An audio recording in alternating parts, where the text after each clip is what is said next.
Story time audio ബുക്സിലേക്ക് എല്ലാവർക്കും സ്വാഗതം. കമലാ ഗോവിന്ദ് എഴുതിയ നോവൽ അദീന. അവതരണം സിന്ധു അശോകൻ.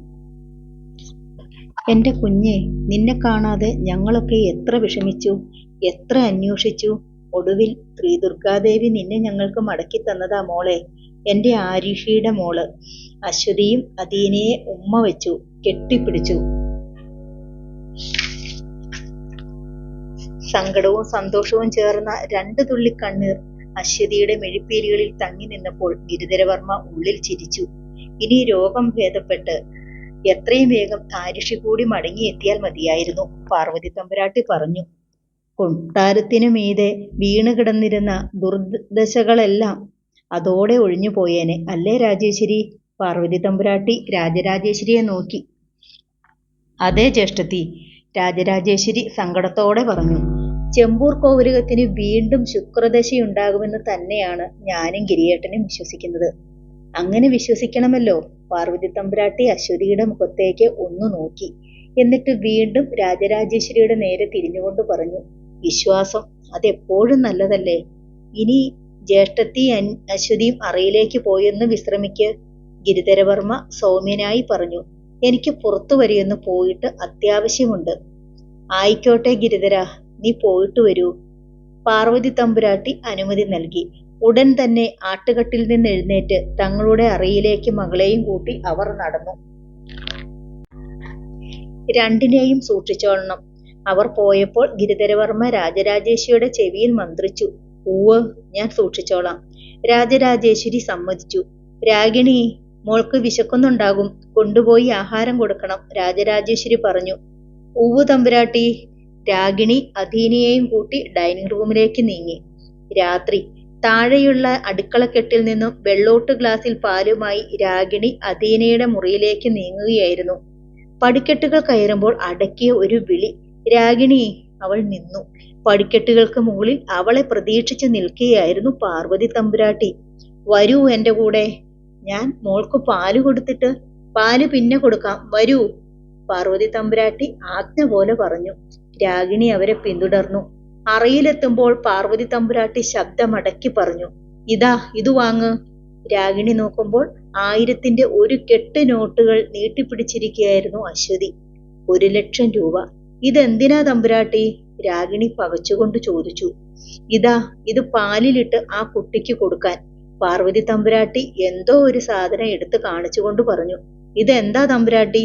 രാഗിണി ചോദിച്ചു. വിഷം. വിഷമോ? അതെ, സ്ലോ പോയിസൺ.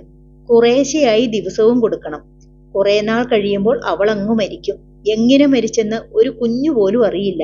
നിനക്കും ഒരു കുഴപ്പവും ഉണ്ടാവില്ല, പോരെ? എന്നാലും തമ്പുരാട്ടി, രാഗിണിയുടെ മുഖം ചുളിഞ്ഞു. ആ കുഞ്ഞ് ആരുഷി തമ്പുരാട്ടിയുടെ മോളല്ലേ? അവൾ എവിടെയോ കിടന്ന ഒരു ക്രിസ്ത്യാനിയുടെ ചോരയാണ്. ഒരു ക്രിസ്ത്യാനി ചോരയും ചെമ്പൂർ കോവിലകം ഭരിച്ച ചരിത്രമില്ല, ഇനി ഉണ്ടാവുകയുമരുത്. പാർവതി തമ്പുരാട്ടി കയ്യിലിരുന്ന ചെറിയ പാക്കറ്റ് തുറന്ന് ഒരു കുപ്പിയെടുത്തു. പിന്നെ അതിന്റെ അടപ്പ് തുറന്ന് അല്പം വിഷം രാഗിണിയുടെ കയ്യിലിരുന്ന പാലിലേക്കൊഴിച്ചു. ഇത് അവൾക്ക് കൊടുക്ക്, അവർ ഗൗരവത്തിൽ പറഞ്ഞു. രാഗിണിക്ക് അനുസരിക്കാതെ തരമില്ലായിരുന്നു. വിറയ്ക്കുന്ന പാദങ്ങളോടെ ആ പാലുമായി അവൾ അദീനയുടെ മുറിയിലേക്ക് നീങ്ങി. രാഗിണി! അദീനയുടെ റൂമിൽ നിന്ന് തിരിച്ചിറങ്ങിയ രാഗിണിയെ വെളിയിൽ കാത്തു നിന്നിരുന്ന പാർവതി തമ്പുരാട്ടി വിളിച്ചു. രാഗിണി നടുങ്ങി. എന്താ തമ്പുരാട്ടി? അവൾ അവരുടെ അടുത്തേക്ക് ധൃതിയിൽ ചെന്നു. ട്രേയിൽ വെച്ചിരുന്ന വെള്ളോട്ട് ഗ്ലാസ് ഒഴിഞ്ഞിരിക്കുന്നു. പാർവതി ശ്രദ്ധിച്ചു. അവൾ അത് മുഴുവൻ കുടിച്ചോ? ഉവ്വ് തമ്പുരാട്ടി, രാഗിണി സമ്മതിച്ചു. കുട്ടി കിടന്നോ? കിടന്നിട്ടില്ല, ഞാൻ അടുക്കളക്കെട്ടിലേക്ക് പൊയ്ക്കോട്ടെ തമ്പുരാട്ടി? രാഗിണി തിടുക്കം കൂട്ടി. അങ്ങനെ അങ്ങ് ധൃതി വെച്ചാലോ രാഗിണി?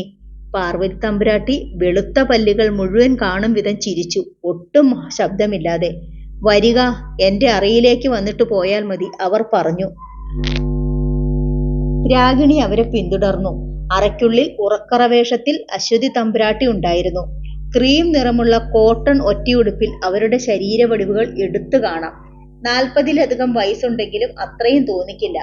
അമ്മ പാർവതി തമ്പുരാട്ടിയെ പോലെ ചെറുപ്പത്തിൽ തന്നെ വിധവയാകാനായിരുന്നു അശ്വതി തമ്പുരാട്ടിയുടെയും വിധി. ജിതേന്ദ്രന് 8 വയസ്സുള്ളപ്പോൾ മരിച്ചതാണ് അശ്വതിയുടെ തമ്പുരാനായിരുന്ന മഹേന്ദ്രവർമ്മ. ഇപ്പോൾ പാർവതി തമ്പുരാട്ടിയുടെയും അശ്വതിയുടെയും ഏക പ്രതീക്ഷ ജിതേന്ദ്രവർമ്മയാണ്. ജിതേന്ദ്രവർമ്മ ചെമ്പൂർ കോവിലകത്തെ സ്ഥാനപതിയാവുക എന്നതാണ് ഏക ലക്ഷ്യം. അതിനുവേണ്ടി രണ്ടുപേരും എന്തും ചെയ്യും. രാഗിണി കടന്നു ചെന്നപ്പോൾ അശ്വതി ചിരിച്ചു. എന്തിനാ തമ്പുരാട്ടി അറയിലേക്ക് വരാൻ പറഞ്ഞത്? രാഗിണി പാർവതി തമ്പുരാട്ടിയോട് ഭവ്യതയോടെ ചോദിച്ചു. നീ ഇത് കൊണ്ടുപോയില്ലല്ലോ, ഇത് തരാൻ വേണ്ടിയാണ്. അല്പം മുമ്പ് എടുത്തു കാട്ടിയ 1,00,000 രൂപയുടെ നോട്ടുകെട്ട് പാർവതി തമ്പുരാട്ടി വീണ്ടും എടുത്തു കാട്ടി. ഇതൊന്നും വേണ്ട തമ്പുരാട്ടി. രാഗിണി ഒഴിഞ്ഞു മാറാൻ ശ്രമിച്ചു. ഒരു ജോലി ഞാൻ നിന്നെക്കൊണ്ട് ചെയ്യിപ്പിക്കണുണ്ട്. അതിന് പ്രതിഫലം തരാണ്ടിരുന്നാൽ മോശമാവില്ലേടി. അതുകൊണ്ട് നീ ഇത് കൊണ്ടുപോയേ തീരൂ. പാർവതി തമ്പുരാട്ടി പണം രാഗിണിയുടെ കയ്യിൽ ബലമായി വെച്ചുകൊടുത്തു. നീ വിഷമിക്കേണ്ട. നിന്റെ മൂത്ത മകൾ സീമന്തിനി വിവാഹപ്രായമായി വരികയല്ലേ, അതിനുള്ള ഒരു കരുതലായി ഇത് മുതൽക്കൂട്ടിക്കോളൂ. രാഗിണിക്ക് അത് വാങ്ങാതിരിക്കാൻ കഴിഞ്ഞില്ല. പാർവതി തമ്പുരാട്ടിയെ പിണക്കിയാൽ ഭവിഷ്യത്ത് അനുഭവിക്കേണ്ടി വരും. ഇതുകൊണ്ട് തീർന്നൂന്ന് നീ കരുതണ്ട രാഗിണി. കാര്യം നടന്നാൽ ഇതുപോലെയുള്ള ഒരുപാട് നോട്ടുകെട്ടുകൾ നിനക്ക് ഇനിയും പ്രതീക്ഷിക്കാം. അശ്വതി പറഞ്ഞു. രാഗിണി തലയാട്ടി. അതെ, അതോടെ നിന്റെ സങ്കടങ്ങളും പ്രശ്നങ്ങളും എല്ലാം തീരും. മകൾ പറഞ്ഞത് ഏറ്റു പറഞ്ഞുകൊണ്ട് പാർവതി സ്ലോ പോയിസൺ നിറഞ്ഞ കുപ്പി രാഗിണിയുടെ നേർക്ക് നീട്ടി. ഇത് വെച്ചോളൂ. പാലിനൊപ്പം ഇതിൽ 2-3 തുള്ളി ചേർത്ത് ദിവസേന നീ അവൾക്ക് കൊടുക്കണം. അതു വേണ്ട. പാർവതിയുടെ കയ്യിൽ നിന്ന് അശ്വതി ആ കുപ്പി കൈത്തലം നീട്ടിയെടുത്തു. എന്താ മോളെ, ഇത് രാഗിണിയെ ഏൽപ്പിക്കണ്ടമ്മേ. രാഗിണി ദിവസവും പാലുമായി ഈ അറയിൽ വരട്ടെ. നമുക്ക് തന്നെ അതിൽ പോയിസൺ ചേർത്ത് കൊടുത്തു വിടാം. അതാ നല്ലത്. അശ്വതിയുടെ വാക്കുകൾ ഉറച്ചതായിരുന്നു. എങ്കിൽ അങ്ങനെ തന്നെ. പാർവതി തമ്പുരാട്ടി രാഗിണിയുടെ നേർക്ക് തിരിഞ്ഞു. നീ ദിവസവും പാലുമായി ഇവിടെ വരണം, കേട്ടല്ലോ? തമ്പുരാട്ടി. രാഗിണി സമ്മതിച്ചു. എങ്കിൽ നീ പൊയ്ക്കൊള്ളൂ. രാഗിണി മെല്ലെ അറയ്ക്കുള്ളിൽ നിന്നും പുറത്തേക്ക് പോയി. നമ്മളിത് അവളെ ഏൽപ്പിച്ചാൽ പോരായിരുന്നോ മോളെ? പാർവതി ചോദിച്ചു. അത് അപകടമാ അമ്മേ. രാഗിണി ഈ കുപ്പി ഒളിപ്പിച്ചു വെക്കുന്നത് അടുക്കളയിൽ നിൽക്കുന്ന സ്ത്രീകളുടെ ശ്രദ്ധയിലെങ്ങാനും പെട്ടാലോ? അവളിത് പാലിലൊഴിക്കുന്നത് അവരാരേലും കണ്ടാലോ? നീ പറയുന്നത് ശരിയാണ് മോളെ. പാർവതി സമ്മതിച്ചു. മാത്രമല്ല, ദിവസവും ഇത് ആ പെണ്ണിന്റെ ഉള്ളിൽ ചെല്ലുന്നുണ്ടെന്ന് ഉറപ്പാക്കണമെങ്കിൽ നമ്മൾ തന്നെ ഇത് ചെയ്യുന്നതാണ് നല്ലത്. അപ്പോൾ അമ്മ പോലും കാണാതെ അശ്വതി നിഗൂഢമായെന്ന് ചിരിച്ചു. അൽക്കാ. തുറന്നു കിടന്ന വാതിൽക്കൽ സ്നേഹാർദ്രമായൊരു വിളി കേട്ട് അദീന മുഖം തിരിച്ചു നോക്കി. രാജരാജേശ്വരിയാണ് വാതിൽ കടന്നു വന്നത്. ഗിരിധരവർമ്മയുടെ താക്കീത് ഓർമ്മ വന്നതുകൊണ്ട് അധീനയുമായി അടുപ്പമുണ്ടാക്കാൻ എത്തിയതായിരുന്നു അവർ. മോൾ ഇതുവരെ ഉറങ്ങിയില്ലേ? രാജരാജേശ്വരി അധീനയെ തഴുകി. മുമ്പിൽ മനോഹരമായി വിരിയിച്ചൊരുക്കിയ പട്ടുമെത്തയുണ്ട്. പക്ഷെ അതിലൊന്ന് തൊടാൻ പോലും അധീനയ്ക്ക് കഴിഞ്ഞില്ല. അവൾക്ക് അപരിചിതമായ മായാലോകമാണത്. ഇതുവരെ താമസിച്ച വീട് വിട്ടതിൽ മോൾക്ക് വിഷമമുണ്ട് അല്ലേ? രാജരാജേശ്വരി ചോദിച്ചു. അവൾ മൂളി. അത് ആർക്കും ഉണ്ടാവും മോളെ. സാരമില്ല, 2 ദിവസം കൊണ്ട് ഒക്കെ ശരിയാവും, കേട്ടോ? മോള് പാല് കുടിച്ചോ? ഇല്ല. രാഗിണി ഇതുവരെ പാല് കൊണ്ടുവന്നില്ലേ? ഇല്ലെന്ന് അധീന തലയാട്ടി. ഇവളെന്താ ഇത്ര വൈകുന്നത്? രാജരാജേശ്വരി സ്വയം ചോദിച്ചു. എന്നിട്ട് പറഞ്ഞു. ഉറക്കം വരുന്നെങ്കിൽ മോള് കിടന്നോളൂട്ടോ. നാളെ പുലർച്ചെ ശ്രീദുർഗാ ക്ഷേത്രത്തിൽ പോകേണ്ടതാണ്. അധീന തലയാട്ടി. രാജരാജേശ്വരി പോകുമ്പോൾ അധീന മെല്ലെ പട്ടുമെത്തയിലേക്ക് കയറിയിരുന്നു. പിന്നെ കിടന്നു. പതുപതുത്ത മെത്തയിൽ കിടക്കവേ അറിയാതെ അവൾ ഇരുവശത്തേക്കും കരങ്ങൾ നീട്ടിവെച്ചുപോയി. ആരിക്കും ആമയ്ക്കുമുള്ള തലയണയായി. അവരെ ഇരുവശത്തും കിടത്തി ചേർത്തു പിടിച്ചാണ് ഇതുവരെ ഉറങ്ങിയിരുന്നത്. ചില ദിവസം ആമി ഉറങ്ങണമെങ്കിൽ താരാട്ടുപാട്ട് പാടി കേൾപ്പിക്കണം. അവരിപ്പോൾ ഉറങ്ങിക്കഴിഞ്ഞിട്ടുണ്ടാകുമോ? അവർ ഇന്ന് കിടക്കുന്നത് മുത്തശ്ശിയുടെ ഇരുവശത്തുമായിരിക്കും. ഉറക്കത്തെ ക്ഷണിച്ചു വരുത്താൻ വേണ്ടി അധീന കണ്ണുകൾ ഇറുകെ അടച്ചുപിടിച്ചു. പുലർച്ചെ രാജരാജേശ്വരി ഉണർന്നു. കുളി കഴിഞ്ഞ് ചന്ദനതൈലം പൂശി പുതിയ പട്ടുസാരി അവർ ഞൊറിവിട്ടുടുത്തു. ക്രീമിൽ ചുവന്ന ജരികയുള്ള ആ സാരി അവരുടെ സൗന്ദര്യത്തെ ജ്വലിപ്പിച്ചു. തന്റെ അറയിൽ നിന്ന് ഇറങ്ങിയ രാജരാജേശ്വരി അധീനയുടെ അറയുടെ നേർക്ക് നീങ്ങി. ഹോസ്പിറ്റലിലുള്ള ആരുഷിയുടെ അടുത്തേക്ക് കൊണ്ടുപോകുന്നതിന് മുമ്പ് കുട്ടിയെ ശ്രീദുർഗയുടെ അനുഗ്രഹം വാങ്ങാൻ കൊണ്ടുപോകണം. എല്ലാം നന്മയായി ഭവിക്കാൻ ദേവിയുടെ അനുഗ്രഹം കൂടിയേ തീരൂ. സ്റ്റെയർ കേസിന് താഴെയെത്തിയ രാജരാജേശ്വരി അമ്പരന്നുപോയി. മുകളിൽ നിന്നും പടികൾ ഇറങ്ങി വരുന്നു പാർവതി തമ്പുരാട്ടിയും അശ്വതിയും. അവർക്കൊപ്പം അധീനയുമുണ്ട്. മൂവർക്കും ക്ഷേത്രത്തിൽ പോകുന്ന വേഷം. പട്ടുപാവാടയും ബ്ലൗസുമാണ് അധീന ധരിച്ചിരിക്കുന്നത്. മോളെ ഞങ്ങൾ ശ്രീദുർഗയെ തൊഴാൻ കൊണ്ടുപോകുക രാജേശ്വരി. കണ്ടപാടെ പാർവതി തമ്പുരാട്ടി പറഞ്ഞു.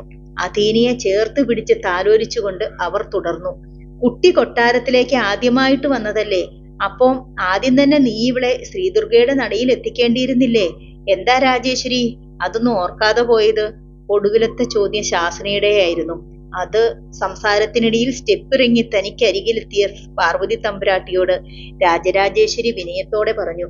കുട്ടി ദീർഘയാത്ര കഴിഞ്ഞ് വന്നതല്ലേ ജ്യേഷ്ഠത്തി ഇന്നലെ, അവൾ വിശ്രമിക്കട്ടെ എന്ന് കരുതി. പുലർച്ചെ ഞാൻ റെഡിയായി വന്നത് തന്നെ മോളെയും കൂട്ടി ക്ഷേത്രത്തിൽ പോകാനാണ്. ഓ, എങ്കിൽ നന്നായി, നമുക്ക് ഒരുമിച്ചാകാം രാജരാജേശ്വരി ഇന്നത്തെ ക്ഷേത്ര ദർശനം. ആവാം ജ്യേഷ്ഠത്തി. ഗിരി എണീറ്റില്ലേ? പൂവ് സ്നാനം കഴിഞ്ഞു. നമ്മൾ എത്തുമ്പോഴേക്കും ഗിരിയേട്ടനും അങ്ങോട്ടേക്കെത്തും. എങ്കിൽ ഇനി എന്തിനാ വൈകണേ, നമുക്ക് നീങ്ങാലോ. പാർവതി തമ്പുരാട്ടി തന്നെ മുമ്പേ നീങ്ങി. അവരുടെ വിരൽത്തുമ്പിൽ തന്നെയുണ്ടായിരുന്നു അധീന.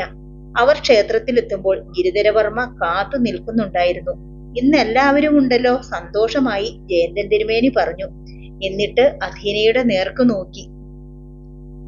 ഈ കുട്ടി ശ്രീദുർഗയുടെ അനുഗ്രഹവും തിരുമേനിയുടെ വാക്കും ഫലിച്ചു തിരുമേനി, രാജരാജേശ്വരി പറഞ്ഞു.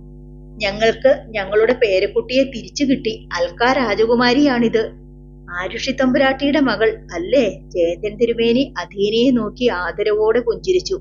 ഇവൾ ആരുഷിയുടെ മകൾ മാത്രമല്ല തിരുമേനി, പാർവതി തമ്പുരാട്ടി പറഞ്ഞു. ഗിരിക്ക് ശേഷമുള്ള സ്ഥാനപതി കൂടിയാണ്. ഓ, ജയന്തൻ തിരുമേനി വീണ്ടും ചിരിച്ചു.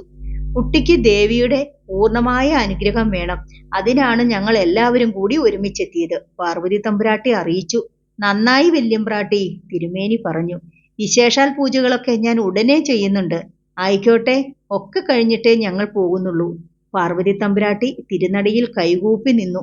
ദേവി, എന്റെ ആരുഷിയെ പഴയപടി മടക്കിത്തരണേ, രാജരാജേശ്വരി നെഞ്ചുരുകി പ്രാർത്ഥിച്ചു.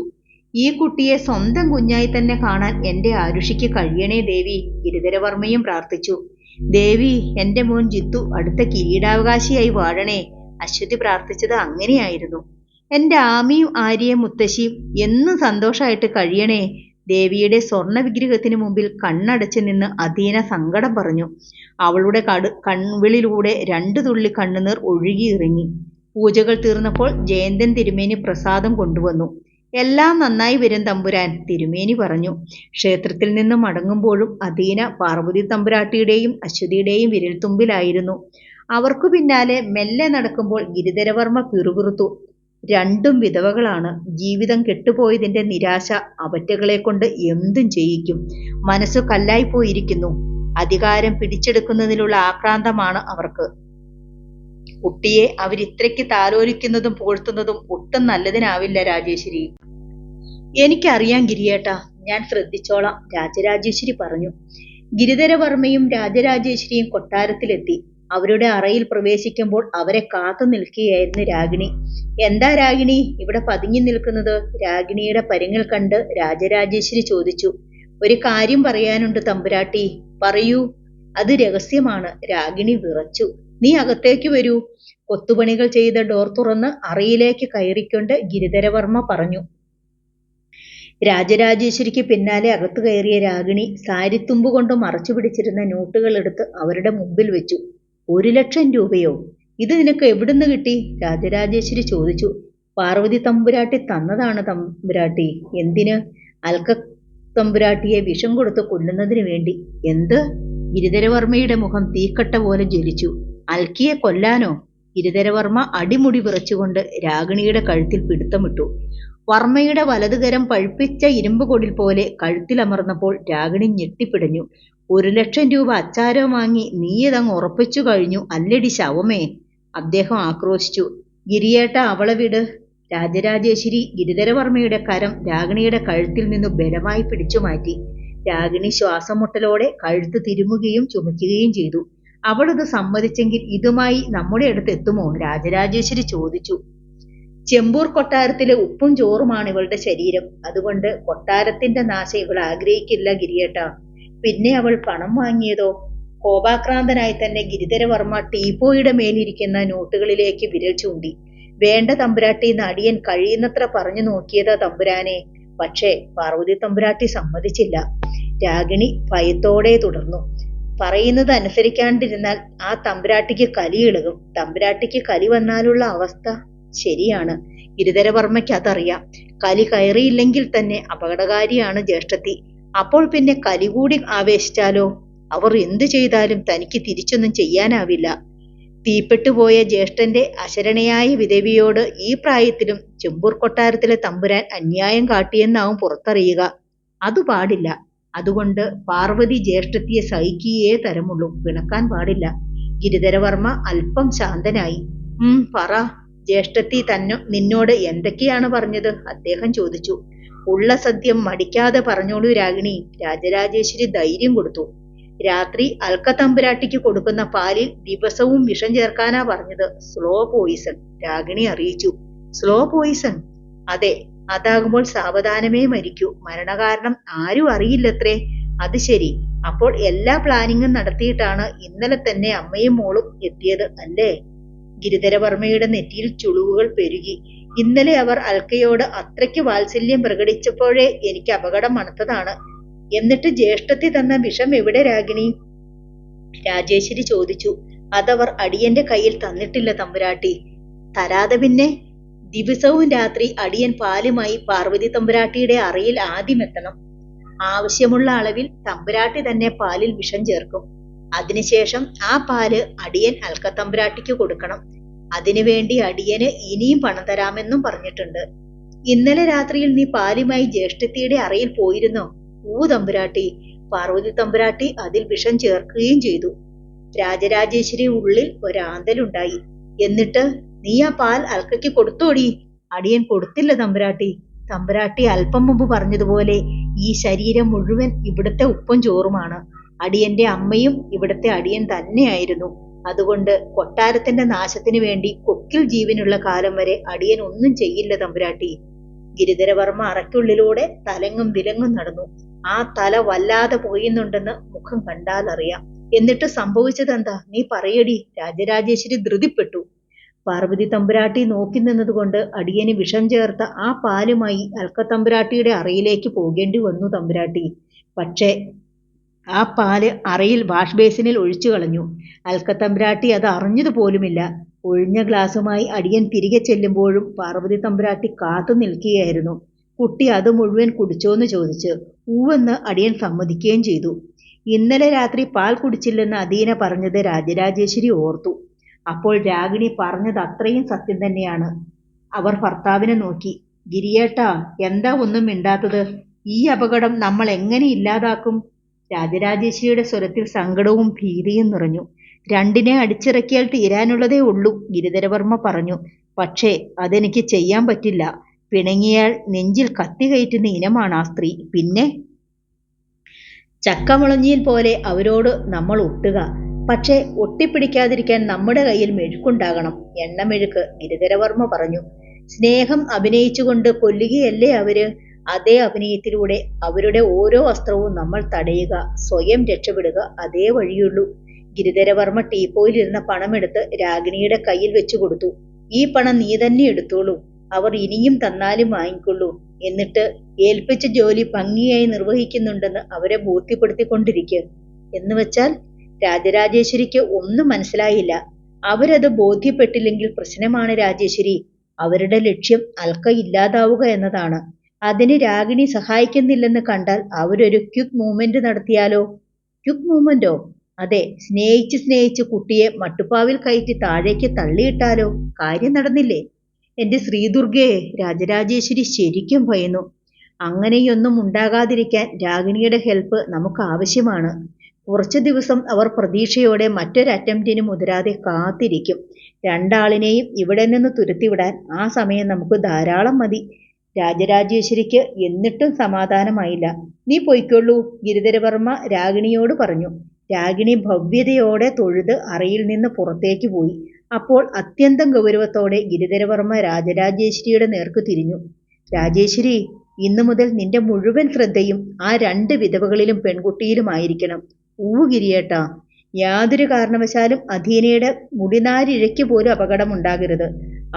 അങ്ങനെയുണ്ടായാൽ അകത്താകുന്നത് പാർവതി ജ്യേഷ്ഠത്തിയോ അശ്വതിയോ ആവില്ല, നമ്മളാവും.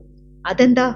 DGP മുതൽ കോട്ടയം പോലീസ് സ്റ്റേഷനിലെ SI വരെ ഇടപെട്ടിട്ടാണ് ആ കുട്ടിയെ ഇങ്ങോട്ട് കൊണ്ടുപോന്നിരിക്കുന്നത്. അതും അവകാശങ്ങൾ സ്ഥാപിച്ചു തന്നെ. അതെ, പക്ഷേ ആ കുട്ടിക്കൊരു അത്യാഹിതം സംഭവിച്ചാൽ വേരും കായും തപ്പിത്തിരിഞ്ഞ് പോലീസ് വീണ്ടും ആ ഹോസ്പിറ്റലിലെത്തും. യഥാർത്ഥ രേഖകൾ തിരുത്തിയാണ് നമ്മൾ ആ കുട്ടിയെ കൊണ്ടുപോന്നിരിക്കുന്നതെന്ന് വെളിപ്പെടും. പിന്നത്തെ അവസ്ഥ പറയണോ? ഈ കൊട്ടാരത്തിൽ പോലും പിന്നെ എനിക്കും നിനക്കും നിൽക്കാനാവില്ല. രാജരാജേശ്വരിക്ക് ഒരു കാര്യം പൂർണ്ണമായും മനസ്സിലായി. അധീന ചെമ്പൂർ കൊട്ടാരത്തിന്റെ രക്ഷക മാത്രമല്ല, സൂക്ഷിച്ചില്ലെങ്കിൽ കൊട്ടാരത്തിന്റെ നാശകാരിണിയുമാണ്. രാജരാജേശ്വരി ആ ഭീതിയോടെ നിൽക്കെ ഗിരിധരവർമ്മ പുറത്തേക്ക് നീങ്ങി. നീളൻ വരാന്തയിൽ നിന്ന് മുറ്റത്തെ മനോഹരമായ ഉദ്യാനത്തിലേക്ക് നോക്കി അദ്ദേഹം മൊബൈലിൽ ഡോക്ടർ ലിസി പോളിന്റെ നമ്പർ എടുത്തു. ഡോക്ടർ ഗിരിധരവർമ്മയാണ്, ശാന്തമായി അദ്ദേഹം പറഞ്ഞു. മനസ്സിലായി തമ്പുരാൻ, പറഞ്ഞോളൂ. ഡോക്ടർ ലിസി പോളിന്റെ പ്രൗഢമായ സ്വരം ഗിരിധരവർമ്മ കേട്ടു. ആ കുട്ടിയെ ഞങ്ങൾ കൊട്ടാരത്തിൽ എത്തിച്ചിട്ടുണ്ട് ഡോക്ടർ. രാജരാജേശ്വരി തമ്പുരാട്ടി കൊണ്ടുവന്ന പത്രത്തിൽ കണ്ട ആ കുട്ടി? അതെ ഡോക്ടർ. ഗുഡ്. ആരുഷിക്ക് കാണാനായി കുട്ടിയെ ഞങ്ങൾ എപ്പോഴാണ് കൊണ്ടുവരേണ്ടത്? ഞാൻ ഡോക്ടർ വൈശാഖൻ സാറിനെ ഒന്ന് കോണ്ടാക്ട് ചെയ്യട്ടെ. സാറുമായി ഡിസ്കസ് ചെയ്തിട്ട് ഒരു ടൈം ഫിക്സ് ചെയ്ത് അറിയിക്കാം. അതുപോരെ തമ്പുരാൻ? മൂളിയിട്ട് ഗിരിധരവർമ്മ കോൾ കട്ട് ചെയ്തു. ഡോക്ടർ വൈശാഖൻ. ഗിരിധരവർമ്മയുടെ നെഞ്ചിൽ ആ പേര് ഒരു ഇടിമുഴക്കമായി പതിഞ്ഞു. പാർവതി ജ്യേഷ്ഠത്തിയേക്കാൾ അപകടകാരി.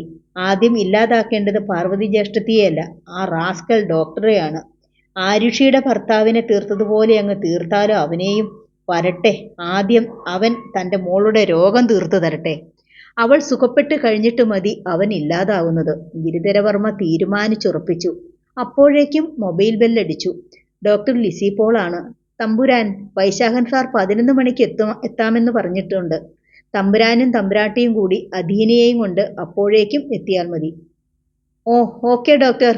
പക്ഷേ ആ നിമിഷം തന്നെ വർമ്മ തീരുമാനിച്ചു.